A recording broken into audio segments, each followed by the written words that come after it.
Hello everyone, I'm Captain Shar. I am mostly a retro gamer. Sometimes I play new games, and sometimes I do reaction content. This is one of those times where we're reacting, this time to JonTron. Now, I'm gonna fully admit, I have seen this crop up across my feed several times. I'm like, huh, that looks interesting. You know what? I'll watch it later. I'll react to it later. Because I wanted to watch it because so many other... I've seen several other VTubers react to it, so I was like, you know what? Sure, I'll give it a watch. I don't remember anything, but if it's anything my old work videos, it's gotta be terrible. Anyways, link to the original down below. Anti-Drug Games by JonTron. Give me that sweet intro.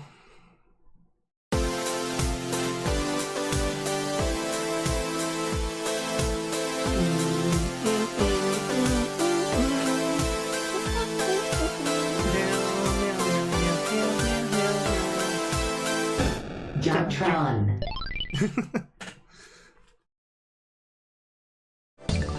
Man, I miss when YouTube had great intros like this.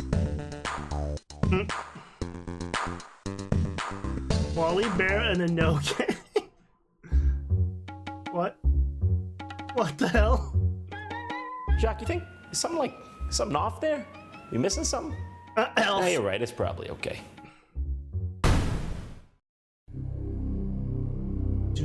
Jacques, what is this? Where'd you learn to do this? Have you been doing seed? Back off, old timer. This is cool stuff. Jacques, come on, man. You're smarter than this. Winners don't do drugs, remember? Just like all the arcades in the 80s told us. When I'm high, I feel like a winner. We gotta get you straight, Jacques. Scared straight. You see this call? I'ma treat you like a bitch. You gonna call my Chester whenever I tell you. Okay, maybe not that straight. The date is October 14th, 1982. What the hell? Drugs are rampant in the streets of the United States. President Ronald Reagan declares them a threat to national security. The following decades will be shaped by these actions forever, as the war on drugs continues to this very day. The message was I clear. remember those commercials. Remember, winners don't do drugs. What? Remember when you'd play an arcade game back in the 80s or 90s? It would show you that screen before you played the game. Not to mention the numerous DARE campaigns that would tour school to school. I don't remember. I mean, this. truth be told, we didn't even give it much thought as kids. I mean, it was just... I think I came into the world late enough that... No, we were still allowed to beat up people. No, never mind. Never mind, I can't say nothing. so ingrained in our collective unconscious. I mean, drugs were such a problem in the 70s and 80s. By the time we were growing up, this was just accepted and expected. Anyone living back then will be able to recall for you the wealth of PSAs on the topic that ranged from realistic to ludicrous. Who taught you how to do this stuff? You, all right? I learned it by watching you. That never gets old. But that's not even scratching the surface. Have a look at this. Now, what's wrong with you? Tonsillitis? Appendicitis. Yeah! Hey, you know what? I think you got a point there. It would be bad if my surgeon was smoking pot while operating on me. Here's a list of other things I wouldn't want him doing. Anything else but my fucking surgery. Now, let's see if I can still make a straight line. You're really a piece of shit, aren't you? And then, of course, there's the one that lives in infamy. This is your brain on drugs. I don't know that one. Any questions? Yeah, I think I got a few. So you're telling me that my brain on drugs is a healthy, nutritious breakfast that helps my brain grow? Well, I should do some drugs? How could the point not have been driven home? Even our celebrity idols were telling us that drugs were the spawn of Satan. It even got to the point when Hanna-Barbera and Pee Wee Herman were telling us to stay away. This is crack. You know, I'm just not sure how to deal with the emotions that come up after Pee Wee Herman tells me about crack rock cocaine. This guy. I don't know how to take that one. Just ushered a serious warning to me with that look in his eyes. This is a state of national emergency. You see, Jacques? You're gonna find out one way or another. You gotta get off this stuff. I mean, Pee Wee Herman himself was so upset, he went into a dirty porno theater, jacked his wiener right off. What? Can you blame the man? He was feeling emotional. He had to go make his dick cry. I'm still not convinced. Hey, little dude, send your mama and daddy out of the room. Oh, I live by myself, thanks. I don't have parents anymore. You know who I am. Snake, dealing in weed, coke, crack, your choice. One of each, please. Take one hit and you'll do anything to cop more. Steal from your mama. Hey man, you get bit by like a mosquito or something? You don't look so good. Do I look like the kind of guy that would do that to a kid like you? You look like a snake! Yes. What the fuck? I'm that's where it basically comes from. agile, so he just reminds me of one of my brethren. Okay, yeah, all right. You won't make this easy for us? That's fine. We'll take this to the only place you understand. To the world of video gaming. In the 80s, arcades were the cool hangouts for kids. They had Galaga, Donkey Kong, and of course, hard drug dealers. Now what can I say? Hangouts for kids. They had Galaga, Donkey Kong, and I don't remember Paulie looking that good back in that time. Mario looks like Mario. of course, hard drug dealers. Now what can I say? It was a sign of the times. Pac-Man popping pills, Mario's eating mushrooms, and Simon Belmont, terrible off-screen addiction to heroin. And look at him in part 4. Could barely hold his whip. It's sad, really. That made arcades a prime target for the anti-drug campaign, which led to the creation of games like Narc. In this game, you're assuming the role of a narcotics officer named Max Force. Oh, and if you get a second player in there, they can play as Hitman. Lord have mercy. I guess nobody told me cops started doing wrestler names. I mean, not that I'm even upset, I just would have liked to know. Oh, this is great. Now we can finally teach kids good moral standards. I was distracted by the side.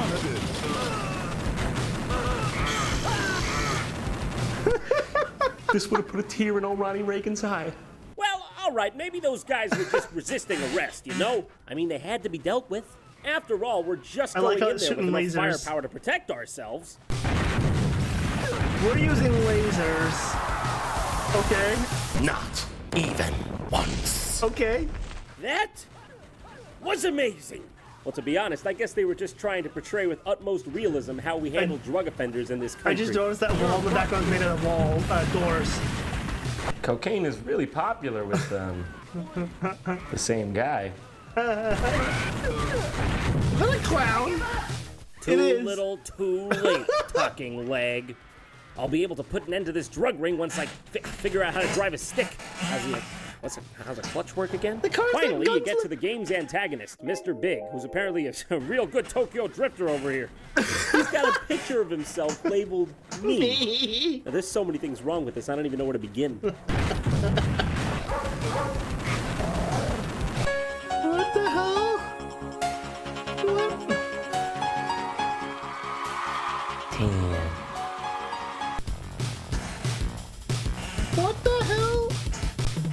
What the What the I guess Lou Bega had some hard time getting work after Mambo number 5. What the What the hell? I've never seen a game go from a perfect 0 to a perfect 10 this quickly. Is this real life?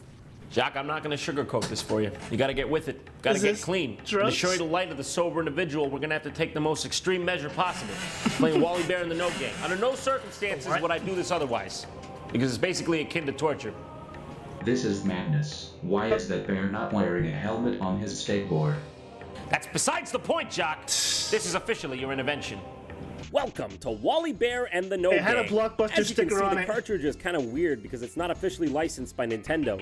Also, on part of the label, there's a circle that says press here. And when you push it, it plays a Jeff Van Vonderen soundbite. We're gonna get you on a plane, go to Florida. I'm just playing with you. It doesn't do jack shit. Why is it here? Who was even out there manufacturing their own NES cartridges anyway? Oh, what is that? Games. Chinese glue, mothballs? How many kids have rented this before, huh? Probably got a disease now. This game was made in 1992 exclusively for a North American audience by American Video Entertainment. They're also known for such other classics as Blackjack, Puzzle, and of course, how can we forget Dudes with Attitude? What? So in short, that's how you know it's gonna be good. Wally Bear and the No Gang. Now I can already see him saying no to society's norms. Now as you can see, he does not wear his hat straight. No, it's perfect because if a drug dealer walks up to that side of his body, he doesn't have to say no to him. His clothes do it for him. What was the color palette on this one? Public restroom? Greens and browns. Jesus Christ. Uncle Gary Grizzly has been planning a party for you and the No Gang. Okay. Hey, Dad, I know you like to live your life on the free and easy, but do you think you could do away with the whole no pants thing till after I leave? You gonna tear away pants or goddamn anything, for God's sake? Yeah, Wally, I know how you feel. My dad doesn't wear pants either. Dad! Invite all your friends and try to reach his house before dark. Take care, Wally, and remember to say no. Stay smart. Don't start. Don't start what? Fires? Okay, no, that's a different bear. Kids, Wally Bear may have 5 lives, but you only have 1. So the game starts out in this suburban town. You play as this bear named Wally, who rides a skateboard everywhere. Also, even though you play as an anthropomorphic bear, dogs are still dogs and birds are still birds. And I mean, I can't blame him for being mad. I'd be pissed too if no one transformed me into a radical sunglass-wearing skateboarding version of myself. Oh God, seriously, that's it? 1 hit and you're dead? If you die, you have to go all the way back, and each level is ridiculously repetitive and difficult. I think it's worth noting that GamePro gave this game a 5 out of 5 on the fun factor and the challenge. Sister Sinister, you're full of shit! Also, looks like they had a Nightshade competition in this issue. Why'd no one tell me? I ain't gonna take that sitting down. The one saving grace is picking up what I assume to be a frisbee, or perhaps it's a one-way boomerang. It's a UFO. Pie. Yeah, I don't know, something like that. It's when a you UFO. get it, you can actually shoot the enemies and finally kill them. Even though it's still really hard because these birds are endless and you're just on a skateboard the whole time. Imagine it. I No, wonder how really, imagine slippery this. the If controllers every are. level in a video game was the ice level. Yep. That's this game. And it's got platforming. Oh, my favorite. And you can actually take 1 extra hit when you equip the frisbee. You can even just breeze through some of these levels if you just keep shooting in a straight line. But if you take any damage, the frisbee goes away and you can't throw it anymore, so you might as Mario well logic. reset. Because this game is nearly impossible without it. Also, I think somehow you can stack up to 2 frisbees and 4 hits using the skateboard as well, but I don't fucking know. Ricky Rat was trying to get Toby Turtle to join his gang. What? Who's Ricky Rat? Who's Toby Turtle? Who the fuck are you? Yeah. He said Toby would have to take some pills. Oh, well, maybe I should go talk to Ricky Rat then and get some acetaminophen for the headache you're giving me right now. Yeah, by the way, skateboarding on the train is most definitely encouraged, kids. Eventually, you make your way out of the subway, which was in the suburbs, may I remind you. You find yourself in another neighborhood that looks exactly like the last one. They had a limited color palette. Okay, then you're supposed to go into another subway? Okay. How many subway connections I gotta make to get to my uncle's house? Maybe my parents could have given me a ride if they weren't so busy mauling each other's privates. Hanes, Levi's, Dockers, take a trip to the Gap, Dad. It's not that hard. I don't think they let him in about no pants. Okay, so this subway is a castle. This one's a castle. It's a castle. It's a Mario castle. People dropping, bombs. I think getting there before dark might have been the least of Wally's worries. Hey, Wally, you think you could have maybe, taken a detour around this part of town? This guy's literally dropping bombs out of his window all day. That's his job. Man, I guess the economy really has gotten bad. So, after you get out of the real, actual demilitarized ghetto where no kid should ever be, you go into this MC Escher garage with a cat man. Okay, I think I might be getting a bit of a contact high from this. Where's my hands? I just saw a Larry Lizard going into this garage. Okay, wonderful. Yet another person I have no context for. He was drinking out of a funny-looking bottle and acting really strange. It sounds like Larry's been drinking. Wow. How do you get that good? Remember, even grown-ups shouldn't drink and drive. What? Yeah, this really needed to be said. I mean, all those drunk driving kids were tearing this country apart. So where's Larry? What the hell? Is it the lizard? Well, I'll assume this is Larry. Oops, I killed him. Moving on. What the hell is this? All right, I have to admit, this time I've been caught off guard. How exactly did that door lead to this? Hey, Wally, don't forget to take the shortcut to Uncle Gary Grizzly's through the Snake Cave. It's right after it's coming to me. It's the bomb ghetto? Yeah, you'll find it. Don't worry about it. This part is impossible. There are just so many things, and there's huge platforming pitfalls everywhere. It would take anyone many, many tries to even get through this part. And don't forget, that's NES for you, though. Everything is an ice level. How did this teach kids anything when they couldn't even get to the end of the game to learn the frickin' message? How's this? What the hell is this? Get in there. Come on, John. What the fuck is this supposed to be? This game has a chronic condition of never explaining anything. 2 minutes ago, we were in the suburbs. Now we're, what, taking a stroll through Nikolai Tesla's secret underground lair? Yes. Apparently, according to Wally, I gotta infiltrate a frickin' fortress just to get to my uncle's house. Come on. What the hell? What the hell? What the fuck? Exactly. I promise I'll never do drugs again, Dad.